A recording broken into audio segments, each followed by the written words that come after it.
Fala pessoal, tudo bem com vocês? Chega mais, eu sou o Chico Garcia, inscreva-se no canal e vamos junto. 1-0 do Corinthians sobre o Estudiantes de La Plata.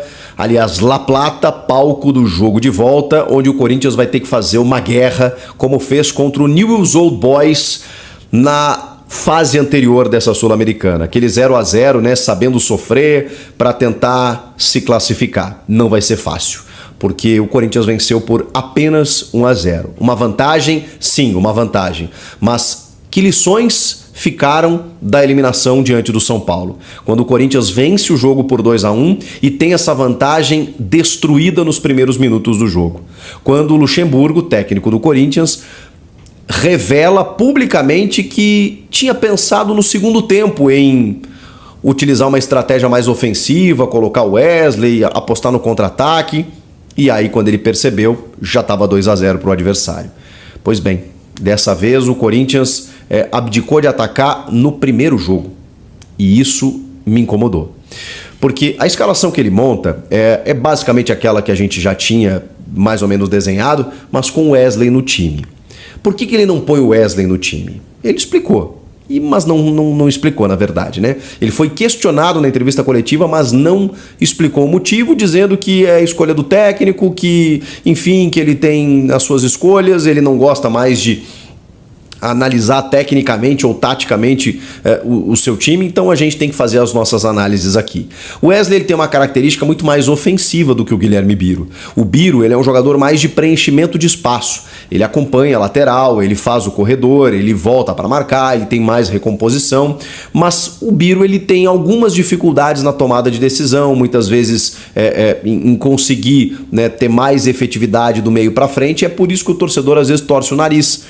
Porque ele tem só 19 anos, a gente imaginou que ele pudesse estar já num outro status e ele não adquiriu esse status. E até por insistência do técnico, de certa forma, a imagem dele vai ficando desgastada. Porque não era momento para o Biro, era momento para o Wesley, que tem entrado bem nas partidas. Talvez seja mais momento até para o Romero. Olha eu dizendo isso aqui. Fui um dos críticos ferrenhos de Romero nessa passagem, mas preciso reconhecer. Ele tem entrado nos jogos e tem jogado bem. Não sei se numa amostragem maior, começando as partidas, se o Romero vai desempenhar tanto assim quanto ele está fazendo. Mas mais do que o Biro, pelo menos ele tem conseguido. E aí o Biro, como não consegue jogar, já fica marcado aí pela torcida, até porque a comparação é com o Wesley, que entra de uma forma muito mais aguda. E aí tem uma explicação tática também. O Wesley, ele tornaria o time mais ofensivo do que com o Guilherme Biro. O Luxemburgo opta pelo Biro e o primeiro tempo ele é um pouco mais truncado, o time tem algumas dificuldades e aí vem o gol na bola parada. Matias Rojas jogando aberto pelo lado direito dessa vez, depois ele chegou a jogar pelo lado esquerdo, porque segundo o Luxemburgo ele joga em qualquer uma das funções ali do meio, né, direita, centralizado ou esquerda, mas a gente sabe que ele rende mesmo pelo lado direito, cobrando o escanteio magistralmente e o Gil aparecendo na área com muito oportunismo para empurrar a bola para o fundo da rede, ela explode no travessão antes de entrar. O Gil tem um aproveitamento bacana, né, de escanteios, pelo menos recentemente, né? Durante muito tempo a cobrança de escanteio ia sempre no cabeceio do Gil e normalmente não resultava em frutos. Nos últimos tempos o Gil tem, de certa forma, aproveitado mais. E agora conseguiu fazer o gol e o Gil era um dos caras mais contestados para deixar o time titular, exatamente por conta da estreia do Lucas Veríssimo, né, que jogou muito bem contra o Cruzeiro. Mas eu já imaginava que o Luxemburgo não ia mexer no Gil, pela importância que ele tem em grandes jogos, né, pelo seu sistema defensivo ali com o Fábio Santos, também pela experiência. Acho que o Fábio fez um bom jogo, tá? Eu sei que nem todo torcedor concorda com isso, mas acho que ele fez um bom jogo dentro das suas atribuições e dentro das suas limitações. Perdeu uma bola excelente no setor ofensivo. E aí eu preciso lembrar de outro jogador, Gabriel Moscardo. Pelo amor de Deus, eu cada vez que vejo esse menino jogar, fico encantado. É impressionante, porque eu toda vez que vejo ele em campo, lembro da idade dele.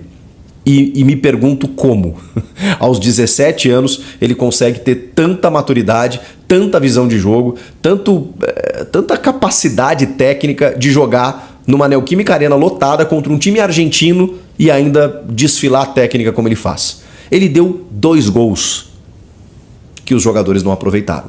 Um no primeiro tempo para o Fábio Santos, de costas, marcado. ele consegue dar um passe lateral pro Fábio Santos, livre para concluir, chutar, e o goleiro defendeu, inclusive, foi para escanteio e o árbitro deu tiro de meta. Ô, árbitro ruim, hein? No segundo tempo ele dá uma bola pro Maicon, o Maicon tira do goleiro e o zagueiro tira em cima da linha. Que jogador. Impressionante o que joga, ele deu caneta, ele fez virada de jogo, ele é dono do setor e ele tem só 17 anos. É impressionante. Bom, o Corinthians sai na frente com esse gol do Gil no primeiro tempo, e aí, né, dá uma força maior, porque a gente está falando de um confronto de 2 jogos e em que o primeiro é em casa, você precisa abrir margem. E aí que está o detalhe. Eu sei que o Corinthians criou, até acabei de citar 2 lances aí em que poderia ter ampliado.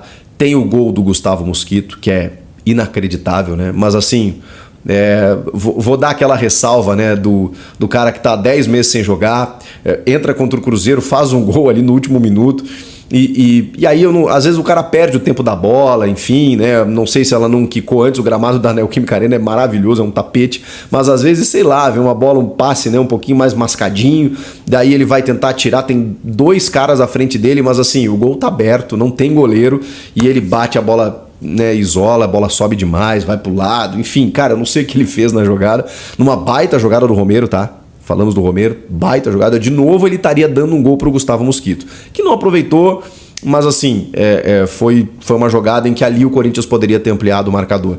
Teria dado certo, ou mais certo, a estratégia do Luxemburgo. É fiel mais uma vitória do Coringão aí, eu sabia que o nosso Coringão ia ganhar. O meu palpite ontem foi 2-0 ou 3-0 Coringão, né, o Timão. Os jogadores tiveram várias oportunidades aí de abrir o placar aí, de fazer 2, de fazer 3 até 4, né, fiel? Só que no primeiro tempo, né, o Timão até que jogou bem, etc e tal. Não foi aquele gol, um gol de bola parada, né, fiel? Enfim. No segundo tempo, o Coringão, os jogadores, na verdade, né, não jogaram muito bem, né? Foram bem apáticos, né, como a maioria do segundo tempo, a maioria das vezes que o Corinthians faz no segundo tempo, né, ele não joga tão bem como no primeiro, certo? Não que o Corinthians tenha jogado bem no primeiro, assim, tinha feito um ótimo jogo, etc. Né, mas o Corinthians não jogou muito bem ontem, fiel, infelizmente, né? Foi um resultado assim legal, ganhou 1-0, foi um resultado mínimo, mas não é o resultado que a gente espera de um time como o Corinthians, né, fiel? Na minha visão tinha que ser no mínimo 2-0 aí para sair com resultado positivo, abrir o placar e abrir o rumo aí para a classificação na semifinal, né, fiel?